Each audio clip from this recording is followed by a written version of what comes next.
Hello everyone, my name is Notepad Anon and I write games for fun. So what are we doing today? Today we're going to be trying, and hopefully succeeding at, wrapping up the entirety of Dungeon Tactics. So over the weekend I managed to do a few things, most notably get all the class abilities in. I should actually take this part out. Go away, you. But as you can see, every single ability that was written has been put into the book.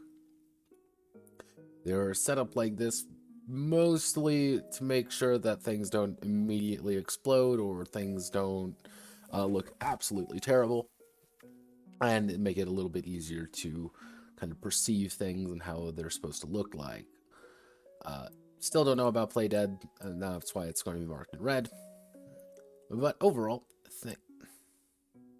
I was like, oh god, don't want to get deleted. So everything is pretty solid here. And obviously we have ability effects, and equipment was also wrapped up. So if we look at equipment, you can kind of see what I ended up doing. All of these are actually based off of Darkest Dungeon and how they do things. In Darkest Dungeon, there's a very linear progression for all the equipment. It's very A to B to C. And that's what I had to do with all of these pieces of equipment. As you can see, a lot of them are just flat increases of just +1, +2, +3. Let me see if I can do another one. Yeah, so like down for the huntsman, he goes all the way up to +6 for the bounty bow. I think the absolute heaviest hitting weapon is the giant axe at might +8. And yeah, I think that's about it. But these are... give me one second, let me just fix up the sound here. These are not supposed to be, dare I say, things that you're striving for necessarily. These are, I'm falling behind and I need a new piece of equipment. Let's get a new piece of equipment. Or let's buy a new piece, let's buy a new weapon because I'm 2 tiers behind everyone else and I'm not doing as much damage as I should. Or I need some more armor, or I need this. It's not supposed to be this strive for goal. You're supposed to find all the actual useful equipment in the dungeon. These are the priest needs some new armor. Let's get him some new armor. The warriors have been using some shitty sword and shield for a while. That's only a +1. Let's see if we can't get him a +3. And this will afford him that extra little bit of damage that he needs. So that's the main goal there. And if we scroll down a little bit further, 150%, we get to see utility equipment. Now, utility equipment is exactly what you think it is. It's things like camping supplies, camping gear, climbing gear, fuel, lanterns, the torch, all of the various health potions, all of the things like explosives and bandages, and they're items that you are carrying along with you that are valuable in their own right. And not having them isn't a very good idea, but having them also takes up very limited amount of space you have on you. So it's a back and forth. You need to, as a character, understand that you don't actually have that much supplies to actually work with. You also need to understand that this is also the amount of room that you have to carry things out with. So if you need to carry, for example, some loot out, what do you give up? What do you drop? What do you not have anymore? So operations with more players, obviously you mean you have more loot to work with, more space to work with, but you also have more things to keep people healthy with. So it's, oh no, people are dying and we need to heal them. What do we do? Oh Jesus, oh God, oh fuck. I should also add the... Where is it? Where are you? Oh yeah, resting and dying. One of the key things about Dungeon Tactics, and one thing from the very get-go what I wanted to get across, is that it is not fun. Dungeon delving is not a fun and exciting endeavor. It sucks. It is cold, it is dark, it is cramped, and you will die. And one of the key things is, let's say I have 20 health maximum, and I take 5 damage. I'm at 15 health. I might be healed in combat up to 20 health, but when combat ends, I go back down to 15. I have 15 out of my 20 health. That's that every damage you take is permanent. And unless you use health potions, unless you're using pretty much very limited supplies to bring yourself back up to full, you're always going to go down to the lowest amount of HP you've ever had. So if you only have 1 HP, but you keep getting healed up to full, that's great. That's awesome. You're going to live through those fights. God help you. God help you if you get hit by a trap or something and you aren't able to heal properly. Because it's always that back and forth with our tank is taking a lot of damage for us, and this is good, but he's also at a quarter of his health now because we aren't killing things fast enough. Or it's the Flame Weaver's doing really good. Shame he's at 2 HP, for the rest of the dungeon because we let him get the shit kicked out of him. So it's always a back and forth of how much do we commit, how much do we pull back, and you'll never restore everything. It's only up to your vitality. Some classes are pretty lucky in that regard. They're going to be able to get a lot. Others aren't. You're going to have a lower amount of health just about throughout the entire dungeon if you're getting hurt. So you don't want to get hurt. Getting hurt hurts. That's my TED Talk, everyone. Thank you all for watching. Let's see some other bits and pieces. Did I add anything? No, I don't think I added anything else. This entire section here took far longer than it should. As you can see, it's about 37 pages of abilities. That's why we're at 64 pages right now. Now, what we have to do today is advancements. It's advancements and sample monsters. We get those done, we are done. D-O-N-E. That's where we are in a Notepad must die situation. I'm going until they are done. So, let's go all the way down. And let's hope everything works. So, open up here. So, let's see. Advancement.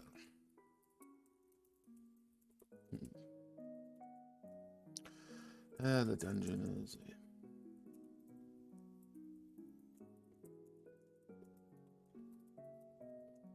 Stout of Hearts. Perilous place for the Stout of Hearts and those who seek adventure. If a character were to survive and thrive, they will occur. No, that's not right. That's not the right word. Acquire. Yeah, we'll do acquire. Well, thrive. They will acquire advancements to be spent on their abilities and statistics.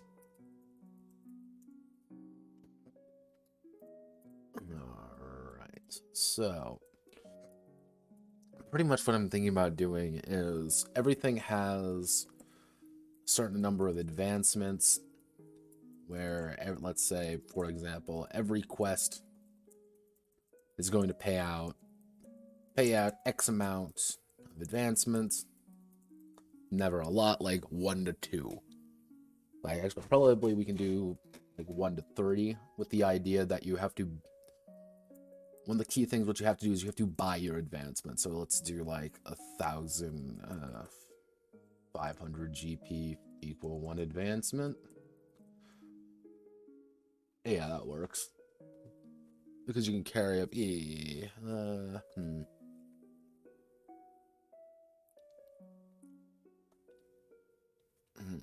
So let's think. So at 3 advancements, you're doing pretty good. You have 3 core abilities. You have 3 abilities outside your basic ones. That gives you 5 abilities in total. You're starting to ramp up a little bit with 9 times with 27 abilities for every class.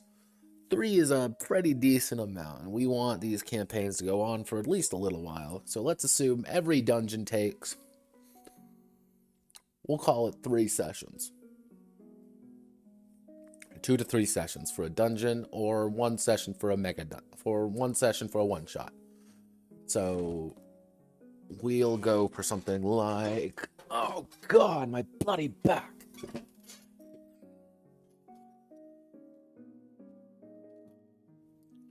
Oh, Hellions. Let's see. We want to do something like 500,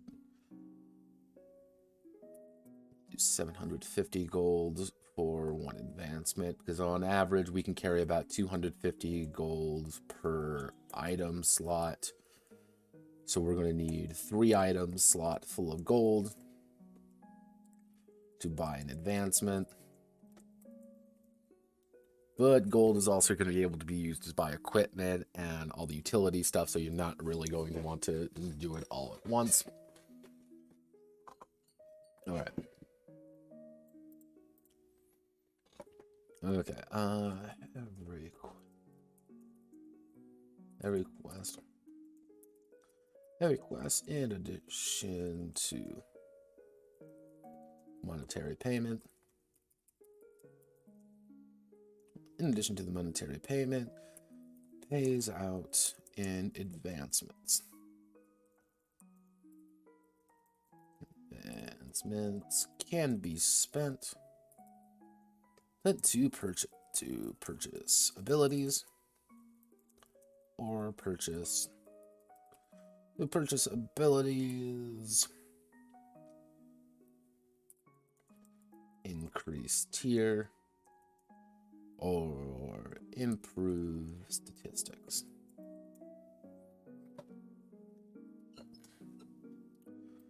Okay, so yeah, or improve statistics.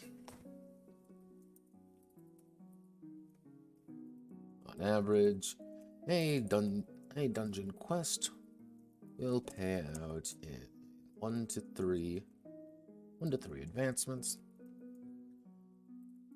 with the loot gold dragged out of the dungeon, with loot and gold dragged out, being able to be spent on them as well.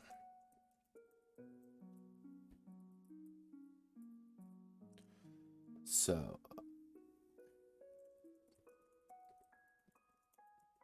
each advancement has a cost of 750 GP, gold point, 750 gold. Or do we mount that up? Do we do a subsequent so you can purchase? If we do 500 GP, the idea that it's going to be pretty expensive overall, but then we have to edit the prices for things. So to buy, let's say,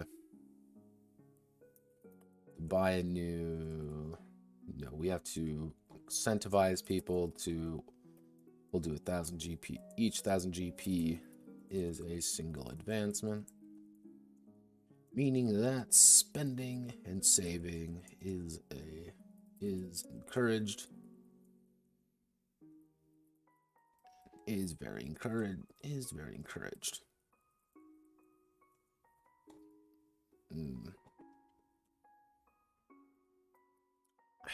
God, I don't know how I want to do this, because we stack 2. Yeah, let's do 500 gold for single advancement. So that would mean if I want to buy 2 advancements, it'd be 1,000 gold. But if I'm spending 1,000 gold, that's 1,000 gold I'm only spending on advancements, not tools, equipment, or anything like that. Okay, yeah. Meaning that spending and saving is encouraged.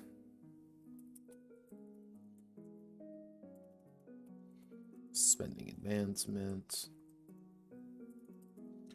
So, our base advancements is new ability. Actually, I could do tier 1 ability, 1 advancement, tier 2 ability, 2 advancements, tier 3 ability, 3 advancements. These are a terrible name, but I don't really know what else to call them. So we want to, okay, so from here, we want to,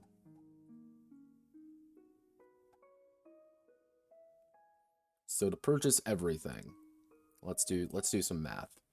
This current setup, so we have 9 tier 1 there, and then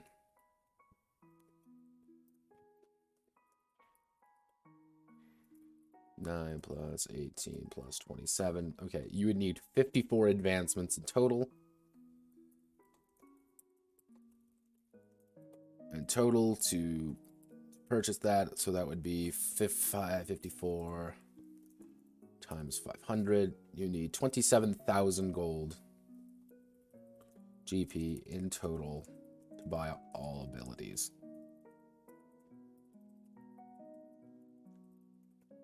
However, we have to ask ourselves, do we want people to use abilities? Oh, alright everyone, let's all laugh at Spanzer for a second. Ha ha, dumb fuck. Let's all laugh at Spanzer. Ha ha ha ha ha ha. He wants me to be famous. What a fucking loser. Yeah, give me 1 second. I always find the people who, funny, incredibly amusing. People who, like, come into this, you know, my godforsaken stream here, being like, you know what, do you want to be famous? I'm like, no, I don't want to be famous, in fact. Who the fuck wants to be famous? Like, seriously, who ever, like, goes on to these things being like, I want to be famous? Like, no, like, people who do are setting themselves up for failure. I do this for myself. So, let's ban Spanzer, Lamau, fucking loser. What a loser. Holy shit. Okay, so we've sufficiently made fun of a random bot. Let's see, so we have 27,000 gold in total to buy all abilities. Oh, jazzy. So if we have 27,000 gold to buy all abilities, with this format, with most quests paying out 1 to 3, it's a pretty decent amount. And that's also assuming that you survive. That's, you know, that's assuming that, you know, your character actually makes it, and we can use advancements as a currency effectively. All right. So we need to actually go to its statistics.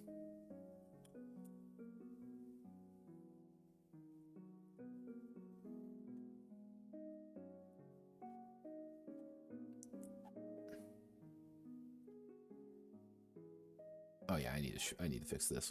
Ignore that. We want to, okay. Improve might / arcana. Current value plus current value +1 advancements. Improve perception. We'll call it 3 advancements, so that's going to be 1,500. So pretty much 1,500 GP to increase your perception by 1, which doesn't seem very important. However, when you realize perception does give you more good boy points, it comes pretty useful. So improve vitality, 3 advancement, 5 plus 5, improve perception by 1, improve arcana / might by 1. So if you're down here, it's going to cost you effectively 2 to get to 2. However, here it's going to cost you 3 to get to 3, and then it's going to cost you 4 to get the 4, 5 to get the 5s. Okay. So that's also encouraging people who have lower attributes, not really like heavily invest in them. So if you're at like statistic 4, you can kind of spend it to get up to 5 pretty easily. But once you kind of start here, once you start at the top end or the bottom end, it's not really encouraged for you to invest that much more into it. Perception, half me wants to bump it up. Actually, yeah, let's do 5 advancements and then 5 advancements for improved vitality. Because vitality is useful because you're improving your base health as well as your base healing, as well as your ability to just not fucking die. So, yeah. So, okay, okie dokie. Okie dokie. You know, it's astounding when, you know, the ability to not die is a fairly, you know, important skill to know. Maybe also wondering, Notepad. What else can you use these for? Nothing. This is literally every piece of the game.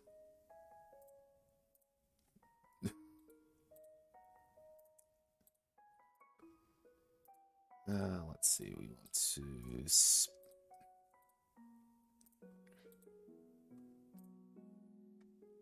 And then we want to do... Since we want to keep with the same formatting, actually, let's not keep the same formatting. Let's just do our one we have been doing. Control-Shift-8. Improve sort of paragraph A to Z.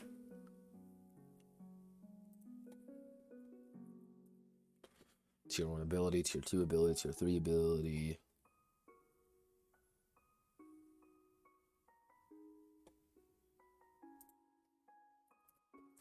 Alright. So... Yep, this is just about it. It's not flawless, but it works. I feel like I'm missing something, though.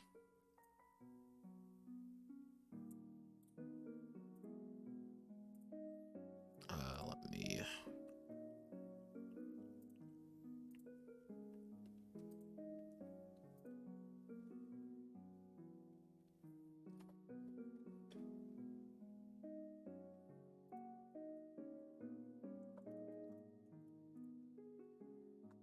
that in the questions and answers.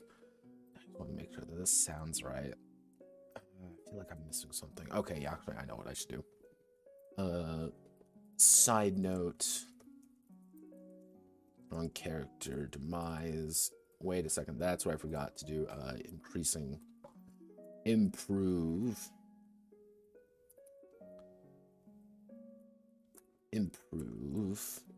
tier. Improve tier by 1, and that's going to be 5. Actually, what we can do is we can do something like 4, 6. 2, 4, 6. Nah, that seems pretty damn cheap. So we do something like 5, 10, 15 advancements. So 5 will get you to tier 1, 10 will get you to tier 2, 15 will get you to tier 3.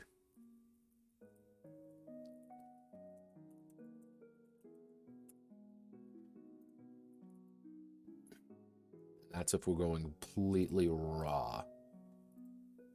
However, I'm going to put a side note in here. Side note, character demise.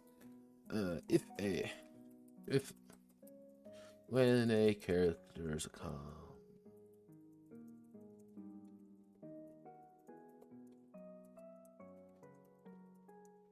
When a character succumbs to their wounds and passes away from this mortal coil, the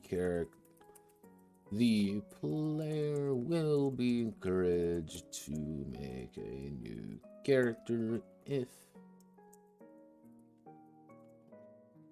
Yeah, I'm thirsty.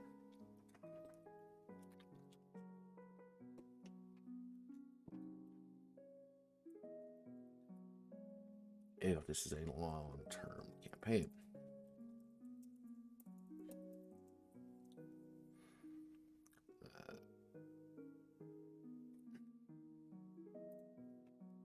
Oil. New character. A newly formed character will have a number of advancements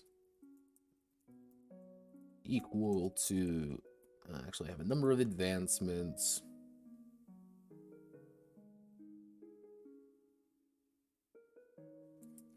we'll have the average number of advancements. Actually, newly formed character will have one of three situations occur. He never left.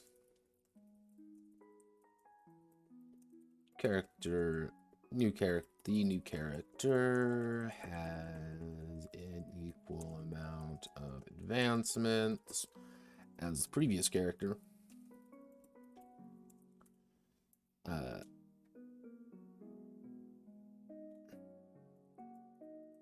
New boots. The new character has 0 advancements. Experienced travelers. The new character has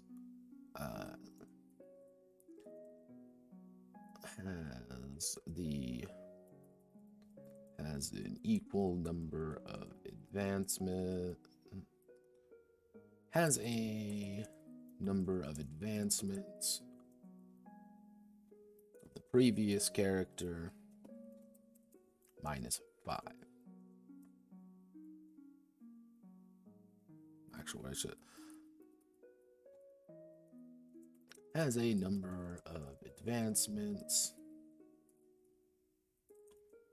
equal to the party average.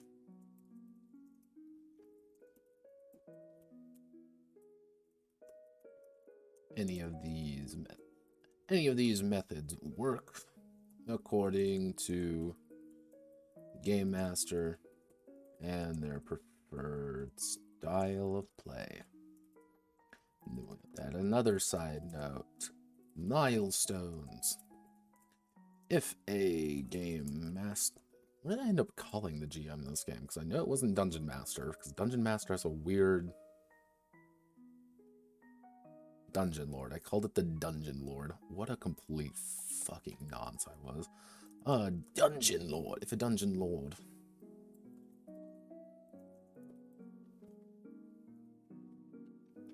If a Dungeon Lord not want to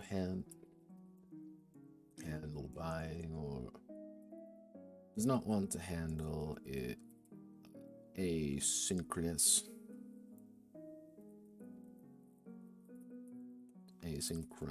advancement, then every player is assigned a number of advancements, or a number of advancement after every dungeon.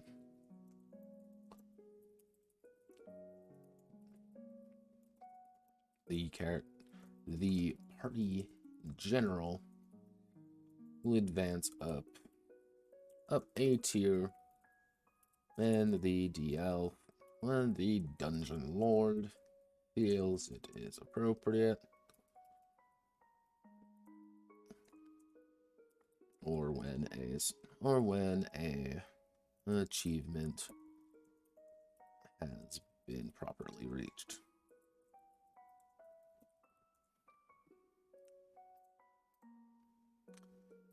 Commitment issues. Who needs them?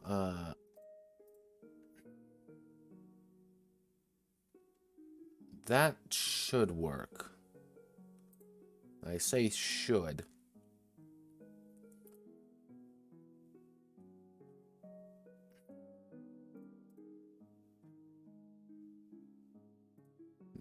Now we get to put everything in. Am I going to have enough room to put everything in? That's the big question. Yeah, I'm gonna have plenty of room.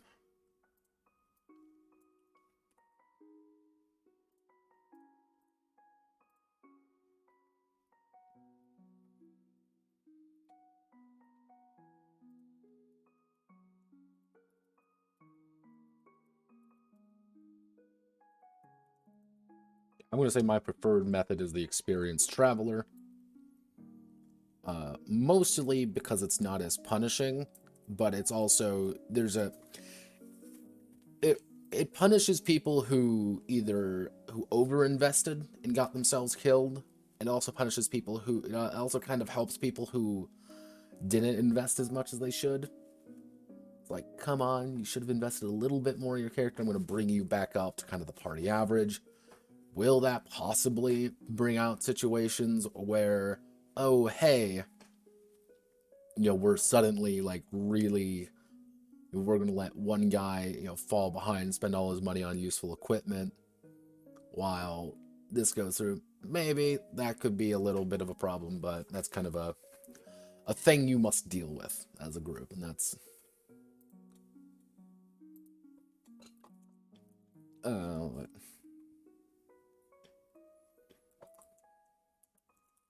actually they are a fret. This one's kind of your more hardcore one right there. There are some people who enjoy that, though, who enjoy that aspect of it, where the danger is not only present, but very in your face, one might say.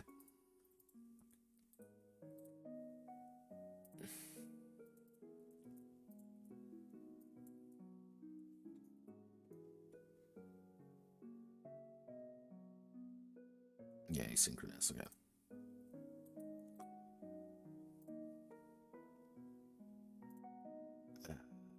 Any of these methods work according to the Dungeon Lord's preferred style of play. There we go. God, alright, so we need to put you back there. There we go. Chivos. We love Chivos. We love not being a fuck up.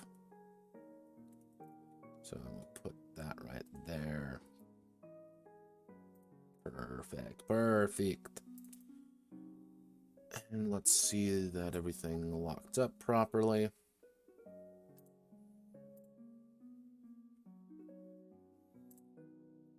Okay, so now we get to do enemy creation.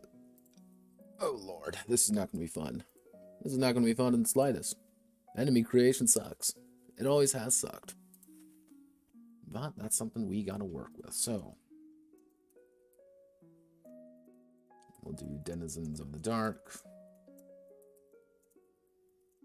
Enemy creation.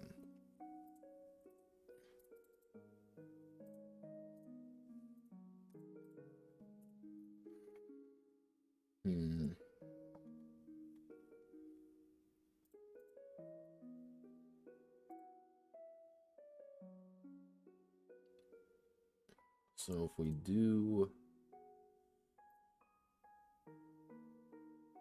What the hell is...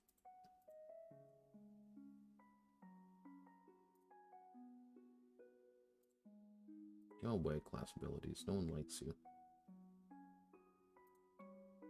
Go away, you. No one likes you.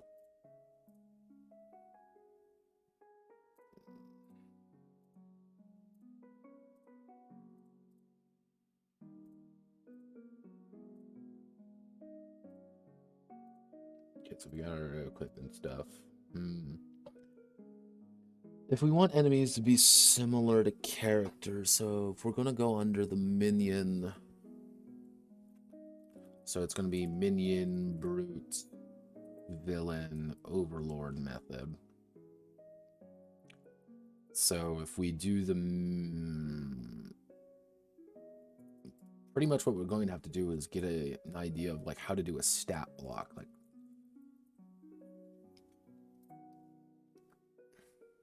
unless we just take this entirely.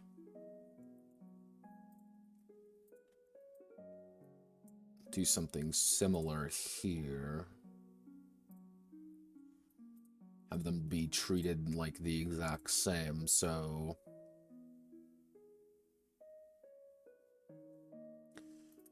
What is every possible variation of this?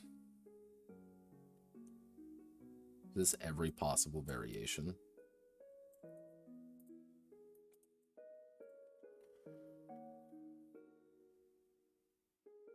This is it'd be 4.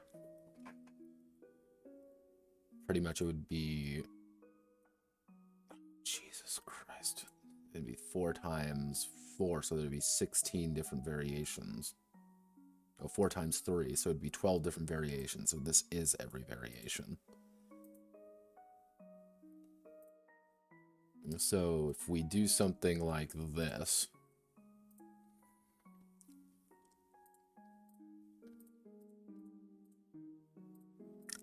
and just give every enemy their own different stat block, you know what? I might just do that. What are they gonna do about it?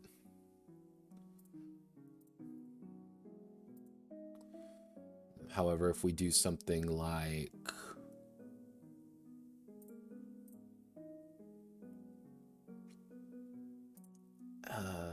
instead of that, what it would be is... maybe something like minion...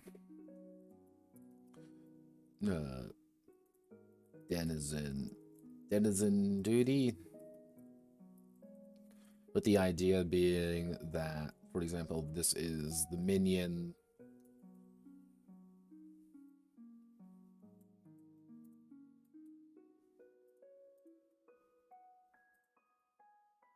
This is the minion, this is the brute, this is the villain, and this is the overlord.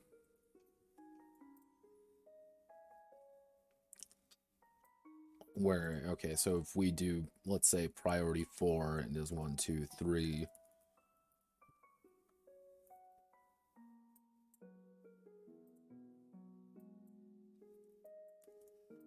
Put it like this. Perception can remain the same. HP, we're going to do,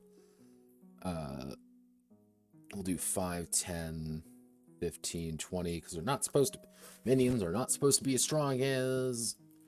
Actually, what we can do is do something like increase it by 4s. So it would be 12, 16, 20. So they're a little bit tougher, like on... So minions aren't as tough, so then for brutes, they're going to have consistently a bit more health, but what I could do here is do something like 3. So they're going to be a little bit stronger than average, and then we can go off of... They're always going to have the same initiative, which brings us to 3, 3.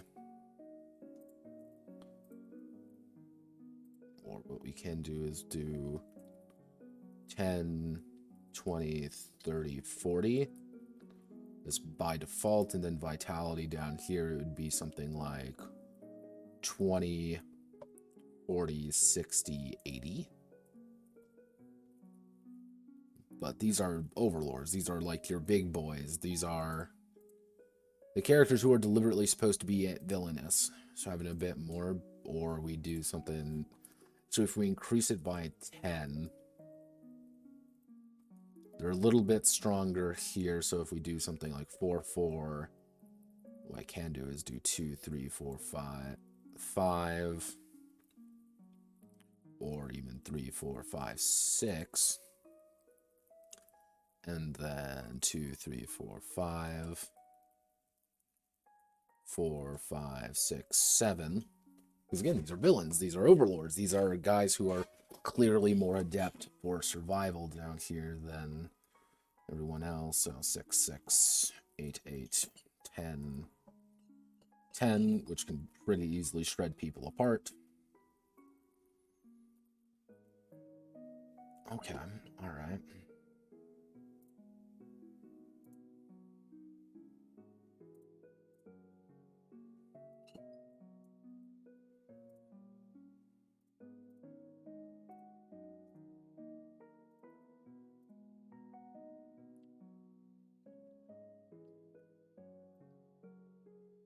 Give them, every single one has 1. Minions have 1 ability, brutes have 2, villains have 3, overlords have 5.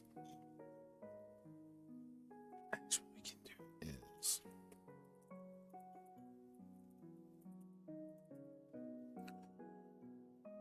give me more example for layer design.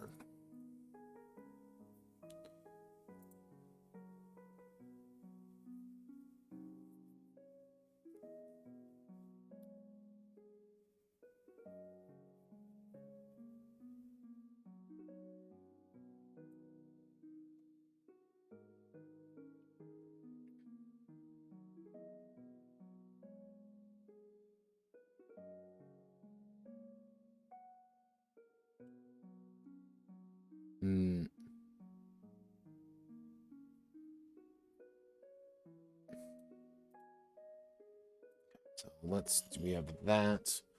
So if we go under here, so let's give all of these suitably skin. So actually what we can do is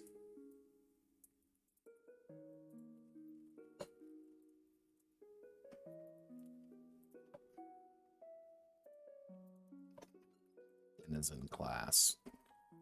Then the denizen duty, kind of their idea, which we can just apply our basic ones. So it would be striker, it would be actually controller, striker, no, yeah, striker,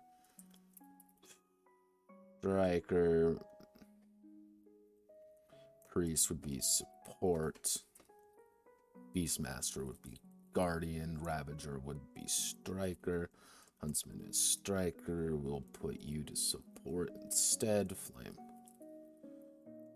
Put you to controller. So 3/3 for guardian.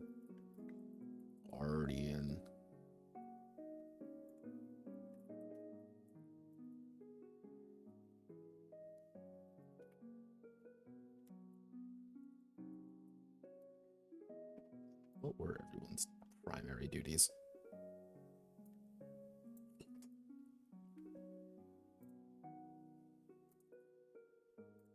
Support, controller, striker. Yeah, we can work with this. We can work with it.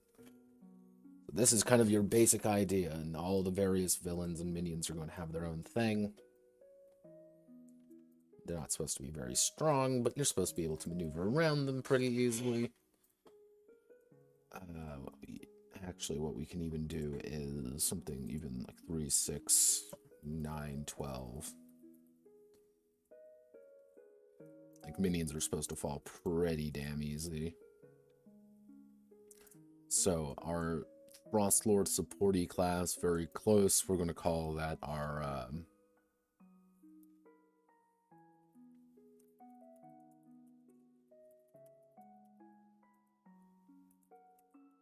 Burst Wizard, we're going to call Animal Handler. Or Shaman. Rogue, so... Templar. What is the Templar is supposed to be just a meat shield, but actually we'll call it a meat shield. Meat shield. Fighter. Barbarian.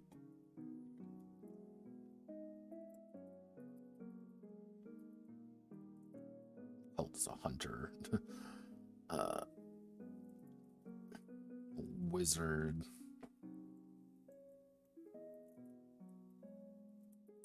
Psycho, and what's the Frost Lord's thing? What would be the Frost Lord? What's an evil... God, what's a... Ask the people.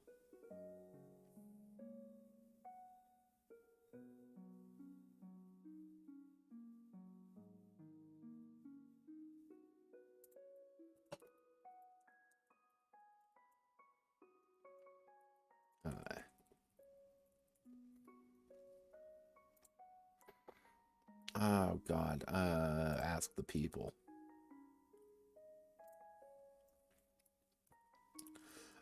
Here. Scary name for evil thing that smacks you while doing magic stuff.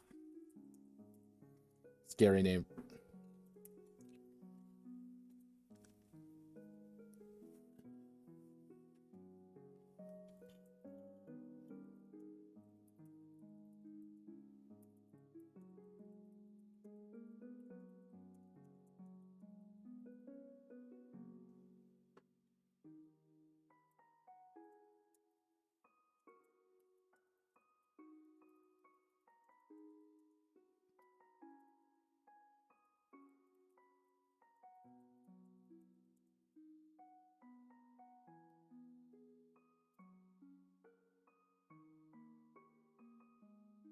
Okay, so we've got a Magi.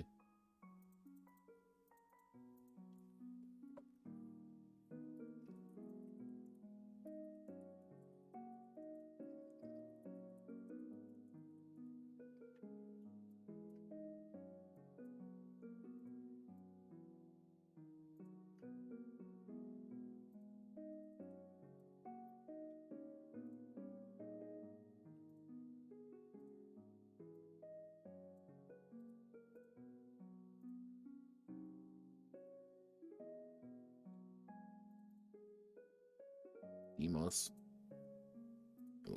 Demos. Demos. Demos. Alright. When I should denizen duty. Denizen class, denizen duty.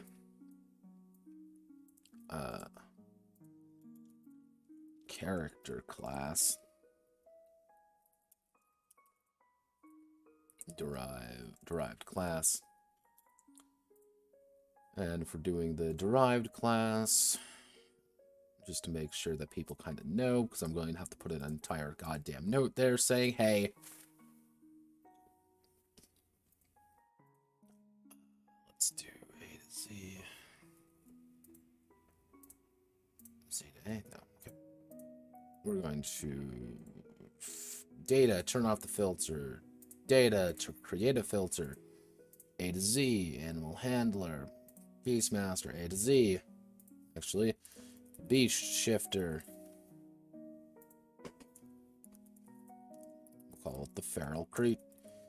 The feral.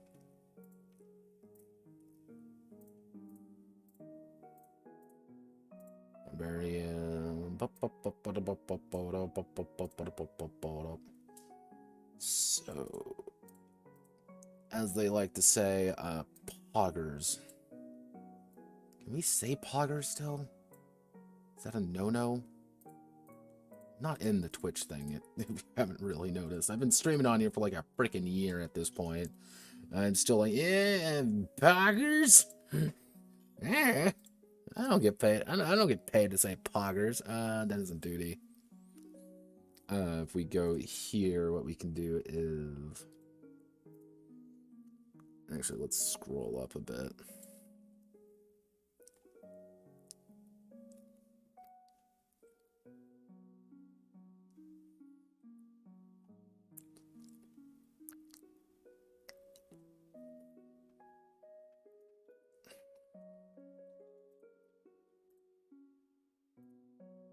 We'll put you right. I said we'll put you right.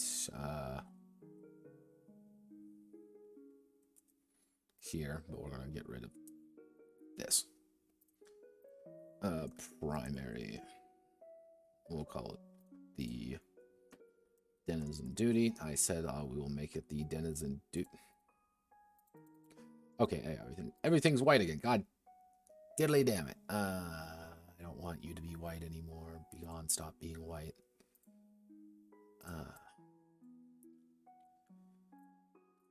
There we go. Duty description, base health with primary duty, 5, 10, 15, 10. Actually, base, we'll call it health bonus, brute.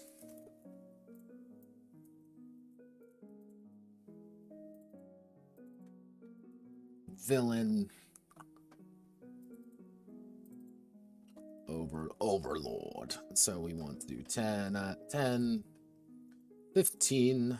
And so it's your 15. We want to increase it by 5, 20, 25, 15, 20, 5, 10, 15. There we go. Pretty solid advancement across the board. Actually, we don't even really need a description. We just need health bonuses. So at its maximum, we'll call it a meat shield overlord's going to have 65 health. Actually, no, they're going to have 85. No, they're going to have 75 health.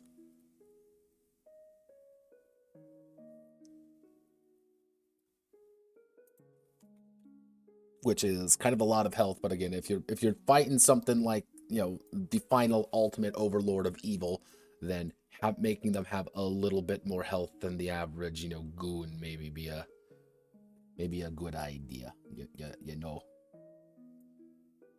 Embrace my inner Minnesotan. We can reset all of these.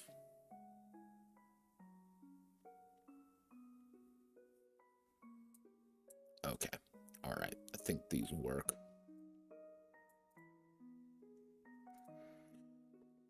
So we need to go all the way back down. Now,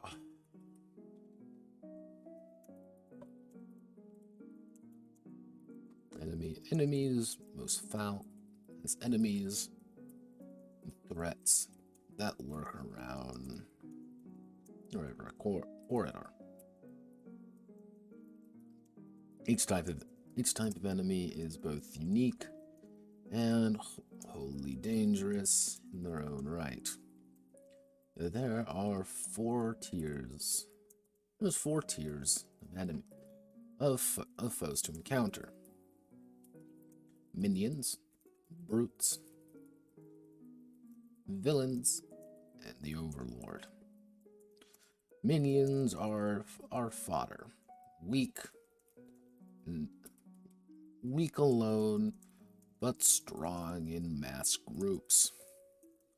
Brutes are on par with heroes by themselves, with characters by themselves, often with a small group to supplement them.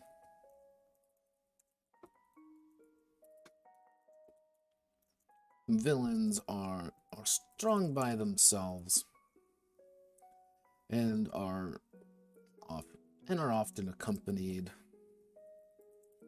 by various minions, brutes themselves. Finally, the overlord is the master of the dungeon. And an incredibly powerful figure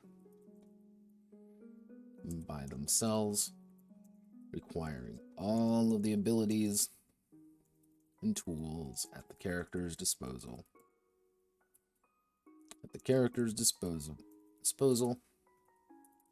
To defeat.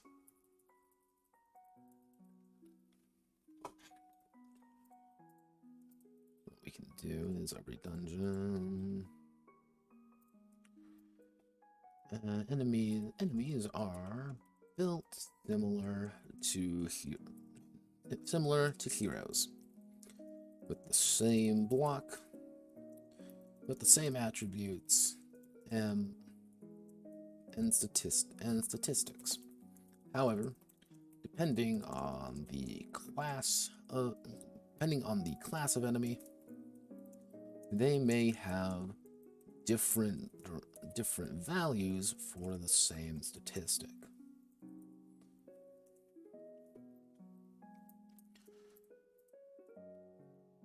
So now we're going to add in you right down here.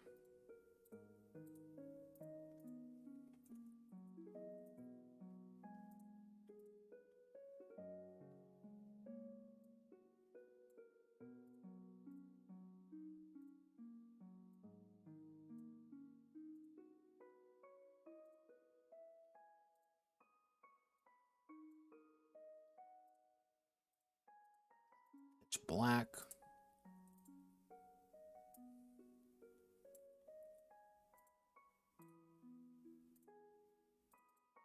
That's what we'll call this is character class. Actually, yeah, we'll call it the derived class. Should we even have that? You know what? I'm going to take that out. I think that was mostly for me. We'll delete that column. Denizen duties.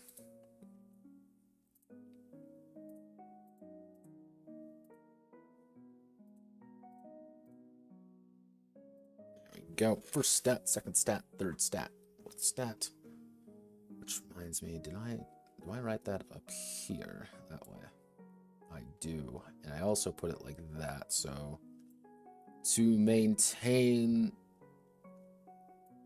similarities, what I'm going to do is we're going to make this white and we're going to make this black. There we go. Barbarian Burst Wizard. Actually, I should put the derived. I should put the derived class, shouldn't I? Yeah. Because that's where you're going to get a majority of your abilities, is from just the class itself. Yeah, there we go.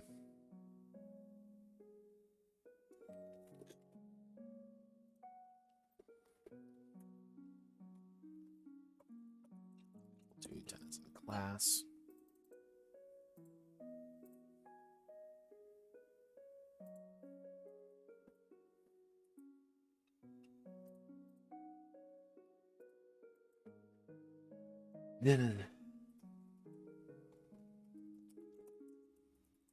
Denizen of the Dark. We'll have a class similar to a character. When creating a new enemy to fill out the dungeon,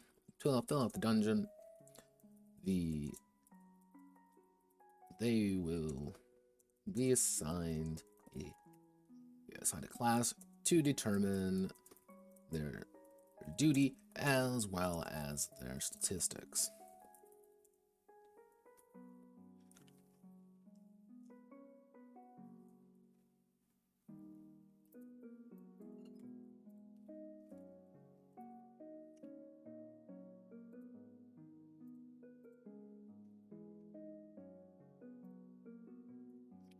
Go to denizen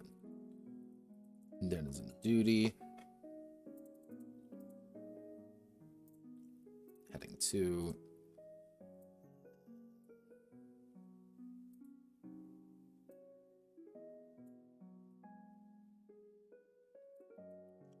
What I should do.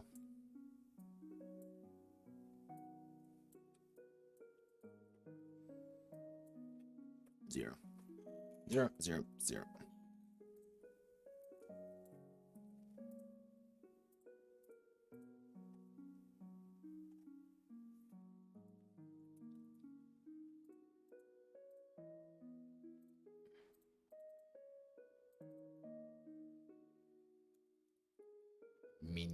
Minianos. Okay, so that's a duty.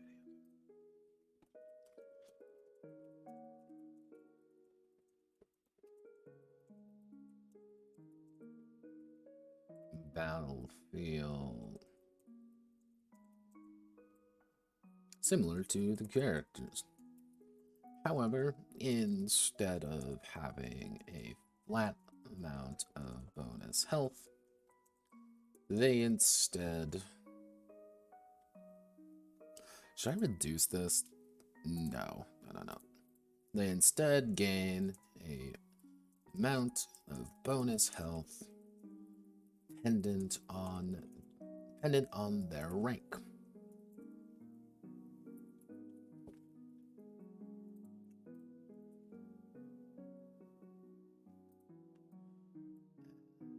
Means we're going to put you as Judson.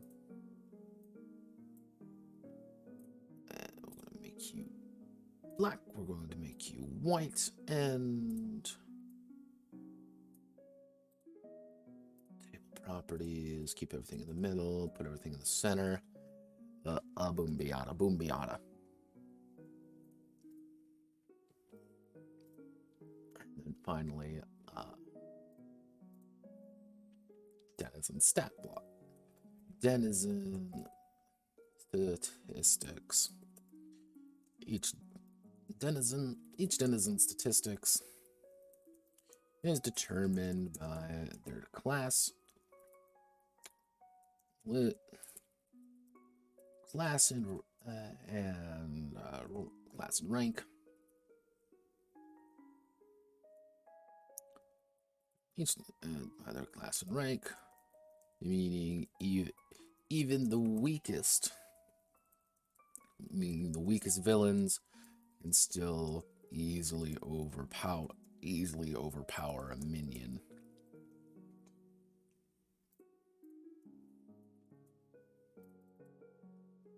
And then we're going to put that as heading 2, and I'm putting these all under headings to make sure that they're easy to reference, because inevitably people are going to want to reference these.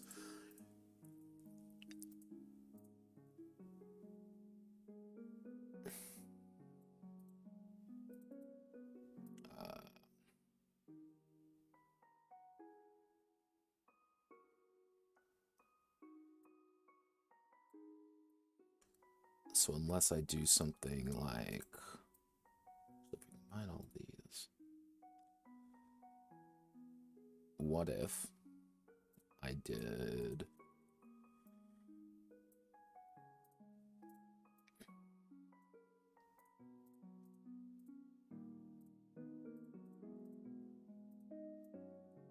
will you have a fit if I do this?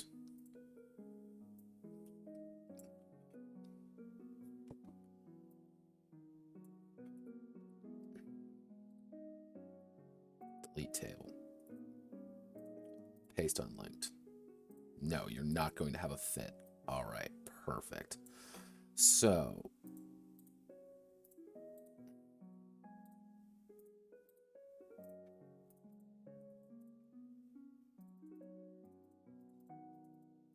you misspell one thing and then suddenly everything starts.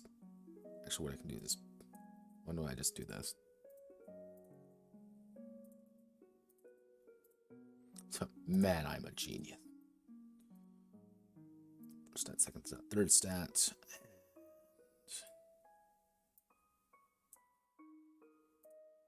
We'll make that everything white, and we'll make it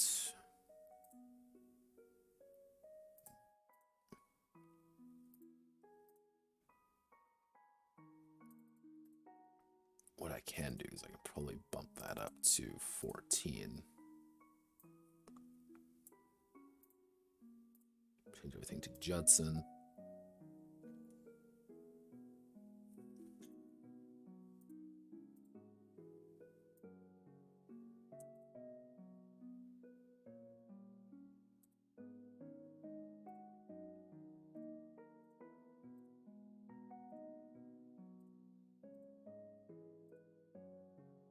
There we go. Perfect.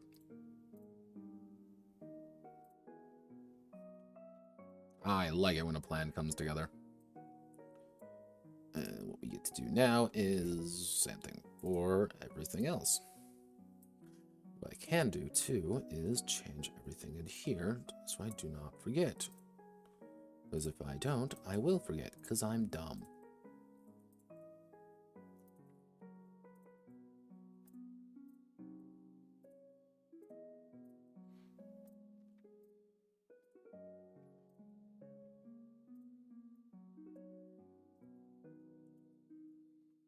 Blute, blute, et tu blute.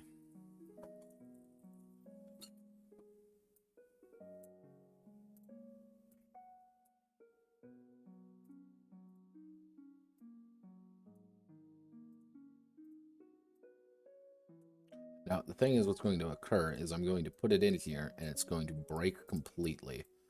So, actually, what I'm going to do, I'm going to see if I can make this work here. If it works here, I'm going to be a happy, happy boy.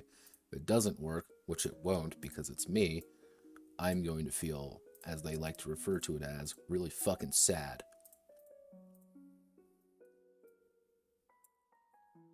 And then we want to go Dungeon Tactics, and we want to put it right here. Link, paste unlinked. Oh, thank God it's working. Awesome. Or as my commissioner would say, awesome possum.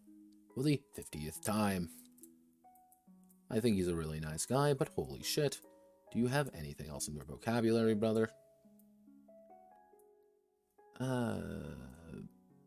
want to do not white fill, black fill, white text.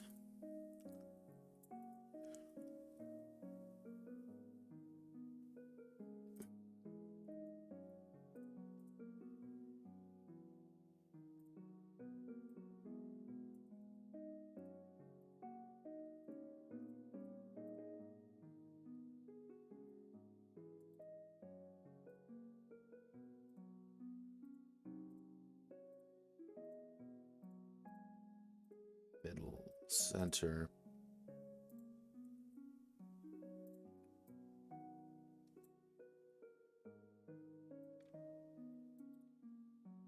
Table properties, middle.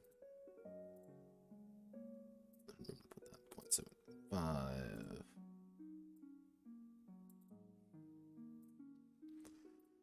Vertical alignment, middle. Table alignment, middle. Okay. And get rid of this damn red.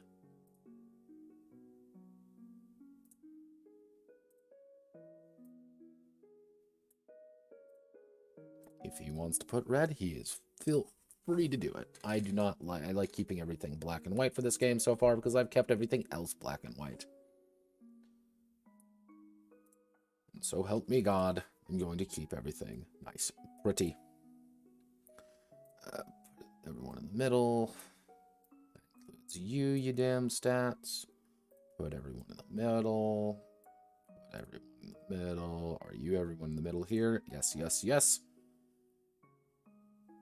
Okay. It does appear that everything is good here, and now I just get to put down abilities. So, then some characteristics.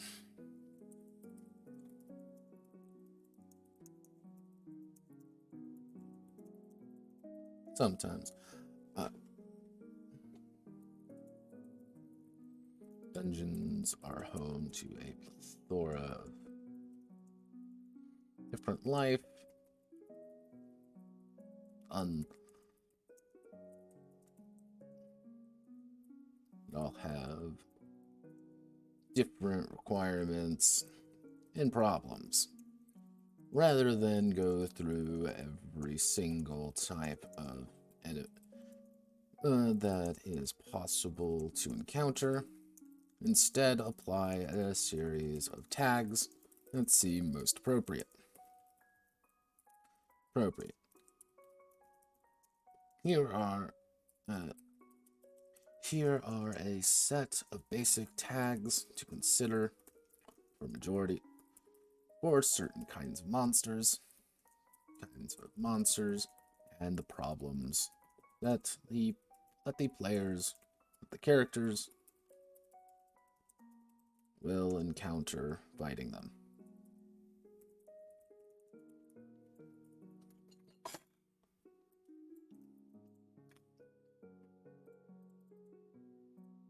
So pretty much what this idea is going to be, it's just like, hey, I'm undead. I can't get feared. So actually, so it's like, we'll do undead. Not affected by chill, fear or bleed, chill or fear. That reminds me, why don't I just go to Darkest Dungeon?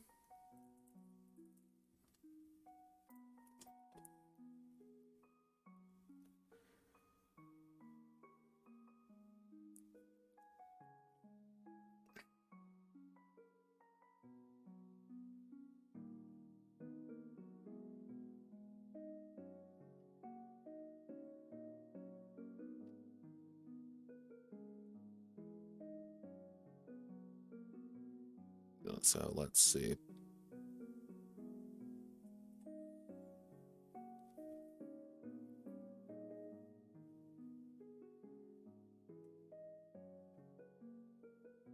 Yeah.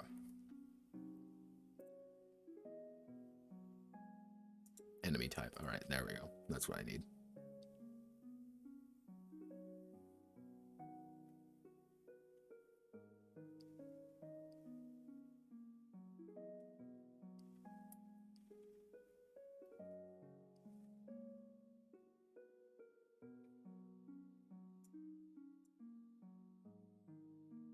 Okay, we'll do humanoid. This then is humanoid. Weather is humanoid and is affected by everything. can sometimes be reasoned with.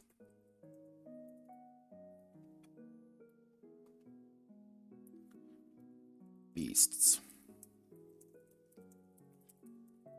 This denizen is a beast. They will fight to protect territory, or hunt, but will flee if the risk is too great.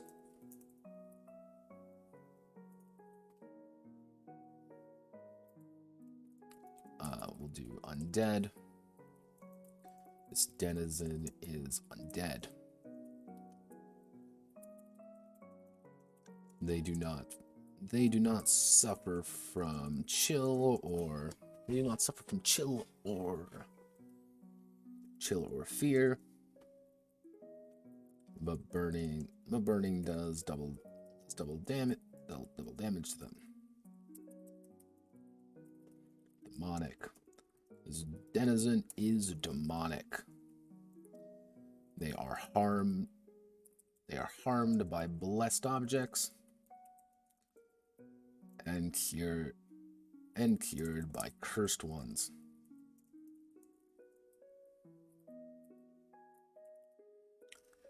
Let's see.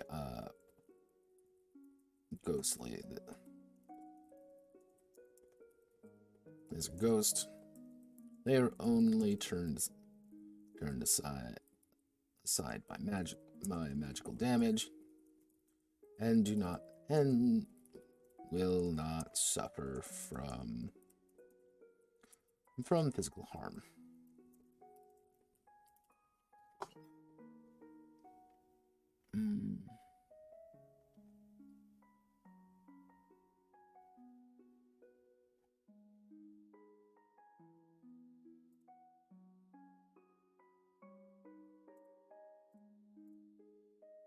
What are some other good ones?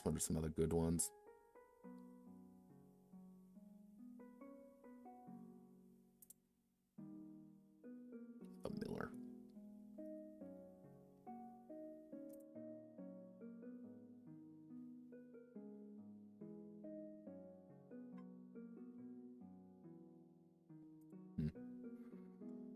So we've got brigands. So we've got our basic types of enemies, and then we can do things like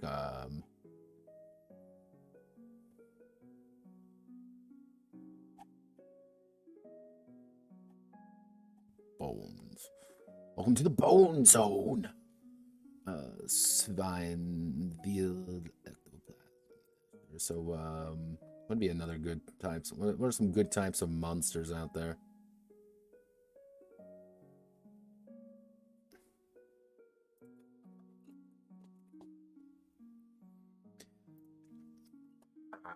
Good types of monsters. We got beasts, undead, humanoids, demonic enemies, ghosts. Oh, I know. We can do something akin to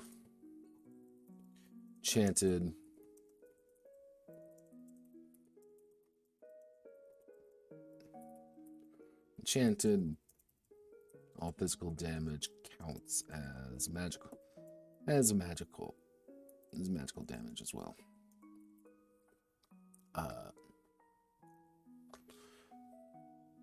What we can do is magical in general. This denizen is magical. Wait, actually, absorber.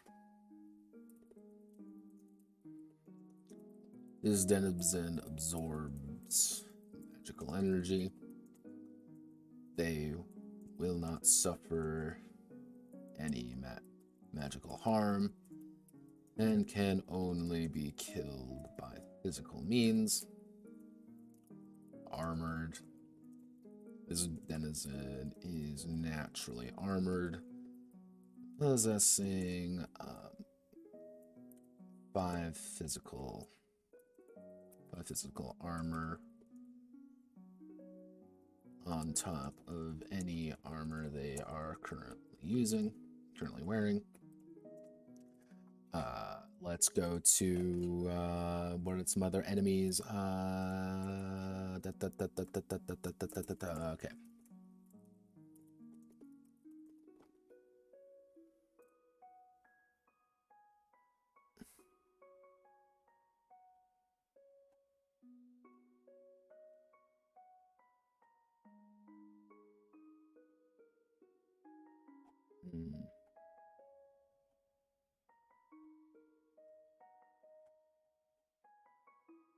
Okay.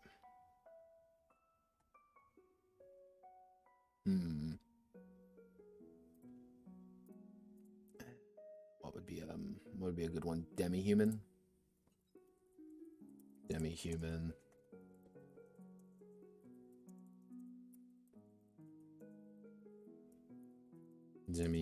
Silent unnatural demi-human. Man and half beast.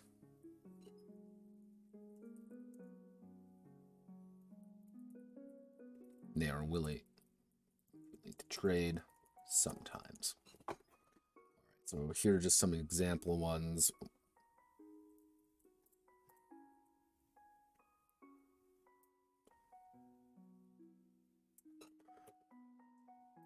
With the encouragement that the game master is going to effectively make their own. Because I could be here all day adding in various ones, but at the end of but I don't want to, because fuck that. Sort of paragraph A to Z.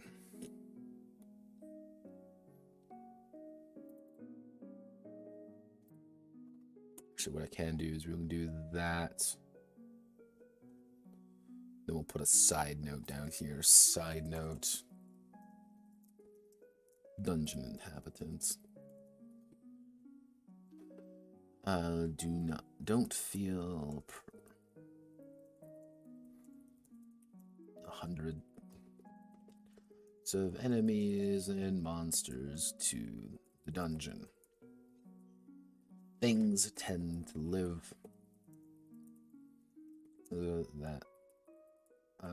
things tend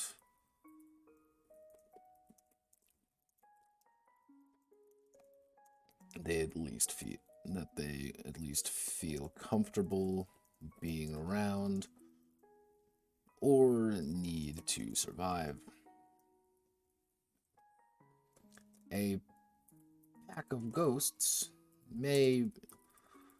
will most likely be in the same area as the undead, but a pack of ferocious orcs may not want to deal with them, or may even be hostile to them.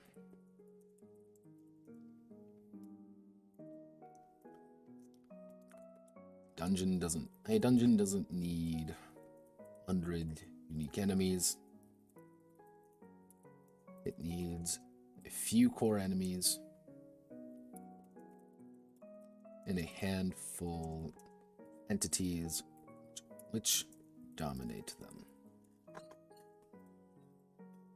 So, let's see, we want to insert footnote, not footnote, insert table 1 by 1, post this, dungeon inhabitants, and we are done.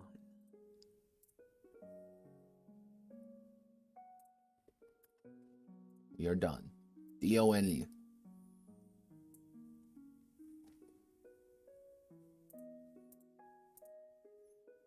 Okay, let's update the table of contents to make sure everything looks right. Put you on the secondary one, and we're good. We made it.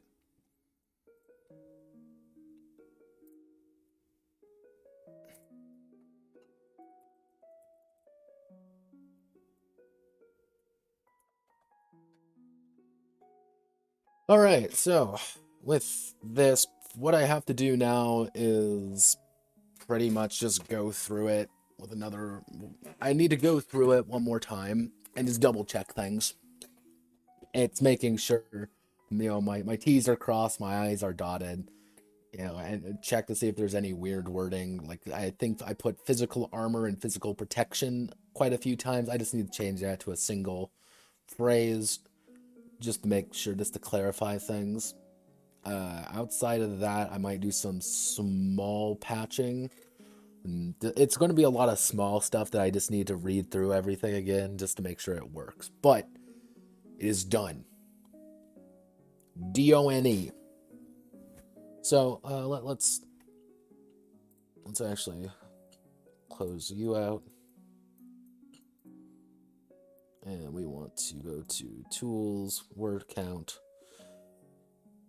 Effectively 15,500 words. I got paid jack shit for it. But I'm going to be changing my prices, actually, because of this project. But what are my thoughts on dungeon tactics? I fucking hate this project. Not gonna lie. I hated it. I hated just about every moment of it. You don't realize how valuable chance is in a game until you don't have it anymore. You don't realize the tantalizing effect of rolling a d6 until you don't anymore. Hearing that clickety clack and seeing a 6 or a 1 pop up, that's intoxicating. That randomness allows so much more to things. It gives you so many options, so many different things to work with, so many ideas and nuances to play around with in your head, that going diceless was insanity in some cases, madness even. Nothing of that. You have no ability to, influence random choice, random chance. It's not there anymore. And that's odd, mysterious, strange, terrifying. But overall, was an interesting endeavor. How do you make a game that feels good to play while not having that random factor anymore? How do you make a game that is inherently a diceless tactics game, having that feeling and having that tactile response, and not just making it I am here, I win, or I am here, I lose? How do you have risk, reward, back and forth, danger and problems? How do you get that across? And the idea, what I had to end up doing was I winged it. This was a weird project, and there was a lot of work that went into it. All of the various god-forsaken abilities and things like that. The commissioner wanted... I had a very certain idea going into this that it was going to be a fairly simplistic project. However, the commissioner put some things as requirements that I didn't foresee or I didn't think about, that you don't think about, because why would you? Why would you think to add in 28 abilities for each class? That's not how, in my noggin, how I saw things. But that's what they wanted. But that's one of the main reasons I actually enjoy doing commissions, is that you have to read what they want and get restraints. We'll get things to curl those ideas into a single mass. And that's how I think a lot of creative things occur in just about any sphere, you can say, is restriction breeds creativity. I had to do 28 abilities, so it's like, all right, I have to do 28 abilities per class, and that got bigger. It's a 28. It's a 9 times 3, which ends up being about 27. So yeah, every class has 29 abilities. Technically, so there are 2 freebies. And of those 29 abilities, I had to make them unique in some way, or I had to give purpose to them. And it's a unique challenge. And a unique challenges breed creativity. I mean, this was inherently a fairly unique project. Good? Very different from good. I don't know whether or not this is actually good. Uh, as I've said repeatedly, I actually don't playtest many of my games. I don't like playtesting my own games because I see things that others don't, and that's why I like having players do it or having other people look at it. Which I've had some success with this, and you get the best opinions from people who aren't you playing it. Any game designer out there, do not play it yourself. Play it yourself to begin with, but don't later on. Do not think you have to play it to get a good idea, because you're going to see things that are very different from other people. Like Hearts of Darkness, for example. One of the big things there that I saw, which was interesting, is a group of people played it, but they didn't make all a singular warband. They made everyone had their own, small rebellion that all latched up together to form a greater one, and I thought that was interesting. Hello, sleep. Uh, we are done with dungeon tactics. DONE, no longer have to worry about things, and I'm just doing my cooldown right now, as you see with my giant Visona. Is that what it's called? I'm gonna call them Visonas now, mostly because I can make Persona references. Done. Well, not done, but what I need to do now is just go through the document and like cross T's and dot I's. That's really it. It's not going to be hard, but it's effectively over, and I might have to do some revisions on it, but it won't be streamed or anything like that. But as I was kind of saying, it was a unique challenge, and there were problems and restrictions and things that I never accounted for, and I had to account for later. But I think it went well. I think this entire project, you could say, went relatively well. It's a unique one. Don't get me wrong. It is a very unique, very weird project, but it's done. And I think that's an accomplishment in my own book. Didn't take me as long as I thought it was going to. Still seven episodes in total, which I did not anticipate 7 episodes. I did not. It took almost the entirety of February to do, but it became just a lot of little work. I think that's what. There were two major humps in this game. There was the initial getting everything to work, and then there was the class abilities. So once I hit those, it was just downhill from each. It was just you gotta climb the mountain first, but then when you're walking down it, it's easy peasy. And that's kind of where I hit. But things went well. So what's up next? Because what's the fun of finishing a project and debating on what the next one's going to be. So let's see. Go away. Notepad's work on done tax. So if we consult our current project document. Oh, that's not the right current project document. Begone, thought. We want to do things Notepad Anon wants to do. I'm going to rename that document because I really need to.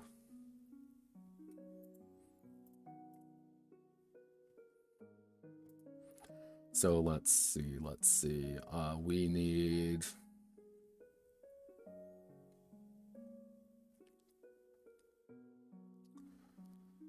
So dungeon tactics. Actually, you know what? I did anticipate 7 episodes. So go me, I guess. So next time we're going to be working on the Omega Men, or more accurately, the D2000 system. So, and I've already got some work on it done.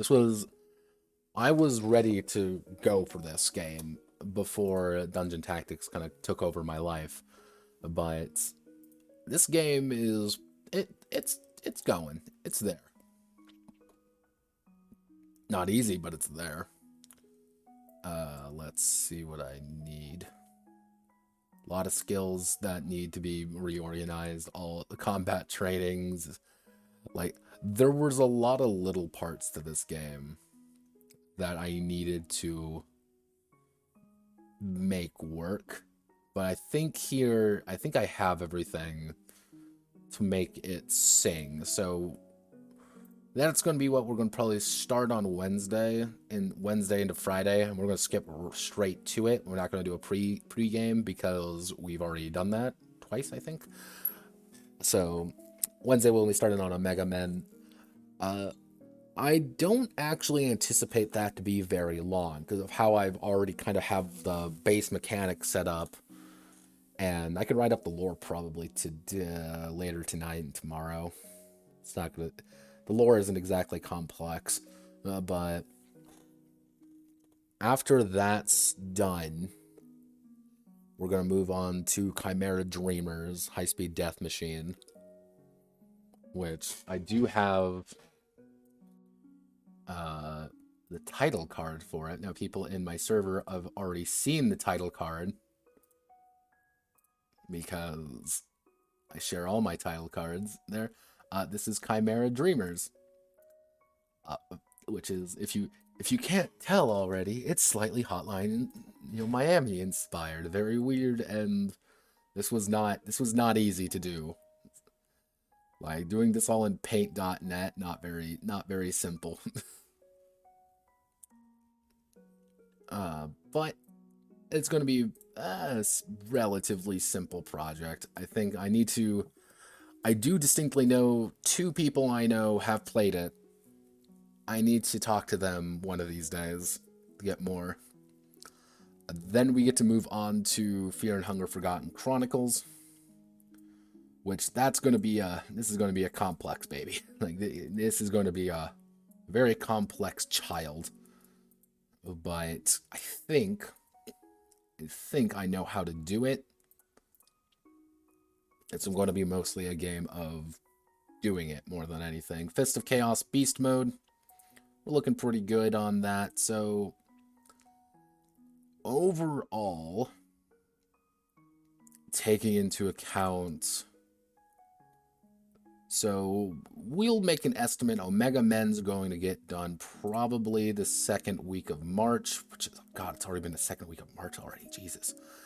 And then High Speed Death Machine is going to be done, I think it's according to plan. I'm going to aim for about the 15th, 17th of March, which the rest of March into the beginning of April is going to be working on Fear and Hunger, Forgotten Chronicles. I am going to be doing some more Saturday streams as well. I know you've played Hotline Miami Sleep. Or Hotline California, more accurately, correct? I am going to be doing some more Saturday streams. Probably there's going to be one this weekend, which I'm going to do another speed run, see if I can. What other things are we doing? And, oh yeah, once I get the book, we're going to do a Curious Case on a very special little game that I've talked about before. And it's there. It's out. The backer book is out, and I've been hunting down for it. It's our favorite game, everyone. It's Thirsty Sword Lesbians. I need this book. I've been hunting for it. It'll be mine. It's done. It's out, and I want the book, and I want it so I can do a Curious Case on it. Once I do a Curious Case on it, I never have to think about this fucking game again. But I need it. It's going to be done, and it's going to be hilarious. I do have the beta book, but I want the full book. I want the full thing if I'm going to do a full Curious Case on it. But yeah, that sums up things going forward. So this Wednesday we're going to start on a Mega Man, and this Saturday we're going to do another speed run, see how well that goes. Probably poorly, and I'll probably roll terribly as I usually do. And things are going pretty okay. So Godspeed, good luck everyone. I will catch you all on the flip side, and I hope you all have a wonderful rest of your day. Goodbye.